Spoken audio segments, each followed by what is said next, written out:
আসসালামু আলাইকুম। অনেকদিন ধরেই খুব তেহারি খেতে ইচ্ছে করছিল। তো আমার মার হাতের তেহারি আসলেই অনেক মজা হয়। তো আজকে আমি চেষ্টা করলাম যে আম্মু কিভাবে তেহারি রান্না করে সেটা দেখানোর। তো ফার্স্ট অফ অল আমাদের এখানে দারুচিনি নিতে হইছে, এলাচি নিতে হইছে, তারপর জয়ফল, জয়ত্রী সবগুলোকে আমি একসাথে ব্লেন্ডারে জারে করে একসাথে মিক্স করে নিব। তো এই তো আমার মিক্স করা কমপ্লিট। এখন আমি চালটাকে ধুয়ে নিব। সবকিছু অ্যারেঞ্জ করার পর আমি এখানে 1 কাপ তেল ঢেলে দিব এবং তেলের মধ্যেই পেঁয়াজ কুচি দিয়ে দিব এবং দেওয়ার পর তেলটার মধ্যে পেঁয়াজটাকে ভাজবো। এরপর আমি এখানে আদা এবং রসুন দুটোই মিক্স করে দিব এবং এটাকে একসাথে নাড়তে থাকবো এবং কিছুক্ষণ এভাবেই রেখে দিব। তারপর আমি মাংসটাকে দিয়ে দিব। মাংসটাকে দিয়ে আমি ভালো করে মাংসটাকে কষিয়ে এবং এখানে পরিমাণ মতো লবণ আপনারা আপনাদের মতো দিয়ে দিবেন এবং মশলা দিয়ে ঠিকঠাক মতো আমরা এটাকে আবার কষিয়ে নেব এবং কষিয়ে নেওয়ার পর এটাকে আবার রেস্টে রেখে দেব এবং এটাকে ঢাকনা দিয়ে ঢেকে রেখে দিতে হবে সিদ্ধ হয়ে না আসা পর্যন্ত। এবং এখানে কোনো পানি দেওয়ার প্রয়োজন নেই, কারণ মাংস থেকে পানি বের হবে এবং তার সাথে সাথে মাংসটা সিদ্ধ হয়ে যাবে।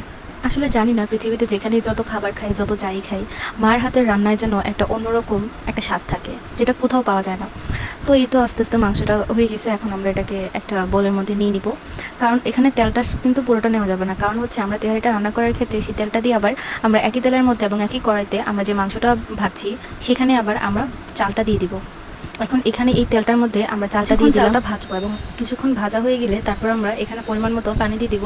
যেহেতু এখানে আমি 3 কাপ চাল নিয়েছি, সেই হিসেবে এখানে আমি 6 কাপ পানি দিয়েছি। আপনারা আপনাদের পরিমাণ মতো পানি দিয়ে দিবেন। এখানে আমি আরও 5 থেকে 6-7টার মতো আমি কাঁচামরিচ দিয়ে দিব এবং সাথে একটু গুঁড়ো দুধ দিয়ে দিব। আসলে আমার বাসায় গুঁড়ো দুধ শেষ হয়ে গেছিলো, এই জন্য আমি বেশি দিতে পারি নাই।